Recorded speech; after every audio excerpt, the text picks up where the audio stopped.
बिस्मिल्लाहिर्रहमानिर्रहीम, अस्सलाम वालेकुम। भाई सबसे पहली बात ये बताना चाहूँगा कि लोग ये शायद समझ बैठे हैं कि अब उम्रे के वीज़ा जो है वो बिल्कुल हमें मिल ही नहीं सकते हैं। देखिए अभी तक जो होना था लोगों के साथ इंसिडेंट वो हो चुका है कि लोगों ने टिकट बुक करा लिए थे, प्रोमो वाले टिकट ले लिए थे, लोगों के जो है 1.5 लाख, सवा लाख, लाख रुपए के टिकट थे वो अभी ज़ाया होते हुए नज़र आ रहे हैं। क्योंकि प्रोमो वाले टिकट जो है मैं अभी फेसबुक पे कई पोस्ट ऐसी देख चुका हूँ कि लोग कह रहे हैं कि भाई हमारा वीज़ा नहीं आया, अब हम टिकट का क्या करें। तो प्रोमो की जो टिकट्स होती हैं अब ये नॉन रिफंडेबल होती हैं, नॉन ट्रांसफरेबल होती हैं, आपको ही यूज़ करना पड़ता है। अब जब वीज़ा ही नहीं होगा तो आपने टिकट का क्या करना है। तो अब देखिए बात यह है कि ऐसा हरगिज़ नहीं है कि उम्रे के वीज़ा जो है बिल्कुल भी नहीं आएंगे। बात यह है कि भाई सऊदीया की जो मिनिस्ट्री ऑफ हज एंड उम्रा है उसने यही कोशिश की है और वो यही चाह रही है कि तमाम चीज़ें अब हम डिजिटल कर दें, और डिजिटल करने से उन्हें भी बहुत फ़ायदा होगा और जितने मोतमरीन हैं, जितने भी हाजी हैं, उन सबको भी बहुत फ़ायदा होगा। फ़ायदा क्या होगा वो मैं आपको बाद में बताऊंगा, लेकिन अभी मैं आपको ये बताना चाहूँगा कि अब उन्होंने जो है ना ये काम एकदम से नहीं किया है, वो कुछ महीनों से इसके ऊपर लगे हुए थे और उन्होंने काफ़ी जो है लोगों को बहुत ज़्यादा सर्कुलेट भी किया कि भाई तमाम चीज़ें डिजिटल करना चाह रहे हैं, हमारा जो विजन 2030 है उसके मुताबिक हम काम करेंगे। तो उन्होंने क्या किया, उन्होंने जो है आपको नुसुक का प्लेटफॉर्म इंट्रोड्यूस करा दिया है, और इसी की वजह से आप ये देखें कि हमारे कितने हाजी जो है 2025 में हज पे नहीं जा सके थे। तो ये जो गलती थी ना, जो डिजिटल की तरफ आना, ये हमारे ऊपर के लोगों ने भी इसको अडॉप्ट नहीं किया तो वो नाकाम हुए, बहुत सारे लोगों को हज पे नहीं भेज सके। और अब यही काम उम्रे वालों के साथ हो रहा है। भाई बिल्कुल भी बुरा नहीं मानिएगा कि ये जो नुसुक का प्लेटफॉर्म है ना, हमारे बहुत अच्छे अच्छे पढ़े लिखे लोग भी इसे इस्तेमाल नहीं कर पा रहे, कंफ्यूज हो जा रहे हैं। लोगों में कंफ्यूजन है हम कैसे यूज़ करें। मैं आपको आसान तरीका बताता हूँ कि कैसे यूज़ करना है, क्या करना है, उससे फिर इंशाल्लाह आपकी जो है परेशानी जो है दूर होगी और आपके मसाले अल्लाह ताला हल कर देगा।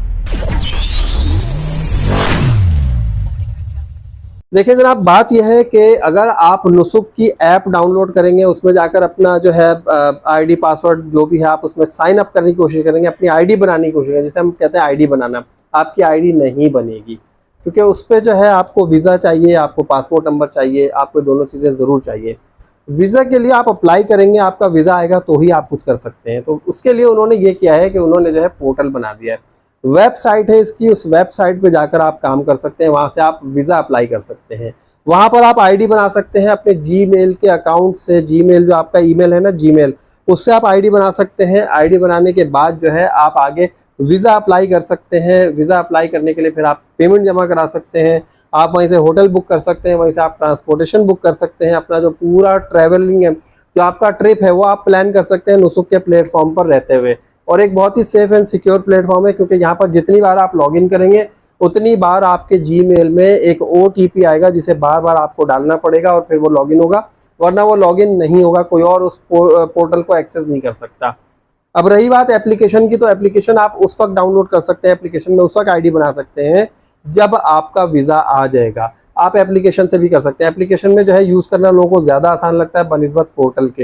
हालांकि पोर्टल में जो एक वाइड रेंज होती है, एक वाइड एंगल होता है, आप आराम से देख रहे होते हैं लैपटॉप में या कंप्यूटर की स्क्रीन में, अपने मोबाइल पे भी, लेकिन लोगों को ऐप इस्तेमाल करना ज़्यादा आसान लगता है। तो आप ऐप में उस वक्त कर लीजिएगा जब आपका वीज़ा आ जाए। अच्छा, अब ये देखें, ये जो है एक बहुत ही आसान तरीका है कि आपने जो है उसके पोर्टल पे जाना है, वेबसाइट पे जाना है, नुसुक की वेबसाइट, आप जीमेल पे जाएँ। जीमेल पे जो है आप आप जो है गूगल करें, गूगल पे जाके आपने नुसुक लिखना है। नुसुक से जब आप सर्च करेंगे जो आपका पहला लिंक आएगा nusuk.sa, उसको क्लिक करना है। वहाँ पे आपसे पूछेगा कि जीमेल आईडी डालें, पासवर्ड डालें। जैसे ही आप जीमेल और पासवर्ड डाल के साइन अप करेंगे, फ़ौरन से एक ओटीपी भेजेगा जो कि आपके ईमेल में आना है।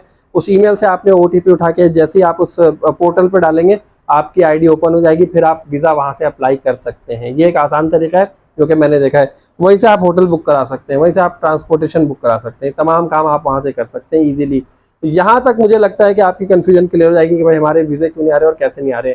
सऊदीया ने फैसला कर लिया है कि तमाम चीज़ों को डिजिटल करना है, या इनको जो है बिल्कुल हम ऑथेंटिक करना है सारी चीज़ों को। और जितने ऑथराइज उनके डीलर हैं, सप्लायर हैं, जो भी उनके हैं ना, उन तमाम लोगों से ये काम करवाना है। उसके अलावा जितने भी वर्चुअल आईडीज़ थी अब वो बंद हो गए, वो नहीं खुलेंगी। बहुत सालों के वीज़ा जो रुके हुए पीछे, वो अभी पाइपलाइन में कुछ आना शुरू हो गए हैं, और उम्मीद यही है कि बाकी वीज़ा भी जो है किसी न किसी तरह आ जाएंगे, क्योंकि जो अप्लाई हो चुका है, जिनका डेटा उनके पास जा चुका है, उन्होंने उसके बाद जो लॉक किया है, कि ट्रैवल एजेंट को अच्छी तरह से पता होगा कि उन्होंने कितने लोगों का डाटा भेजा है। तो जितने लोगों का डाटा गया है उसमें से बहुत सारे लोगों का जो है अभी रिटर्न आ रहा है और उनके जो है वो वीज़ा इशू हो रहे हैं। तो उम्मीद यही है और अल्लाह से दुआ यही है कि जितने लोगों का भी अप्लाई हो चुका है और जिन ट्रैवल एजेंट्स ने ऑनेस्टली अप्लाई कर दिया होगा तो वो आपको बता देंगे कि आपका हमने अप्लाई किया था और ये आ गया। लेकिन जिनका अप्लाई ही नहीं किया होगा तो उनका अब आएगा भी नहीं। वो तो या तो IATA के जो थ्रू है, उनकी जिनकी आईडीज बनी हो वहां से वो अप्लाई कर दें, या फिर आप नुसुक के थ्रू अप्लाई करें तो आपका काम होना, उसके अलावा नहीं होना है।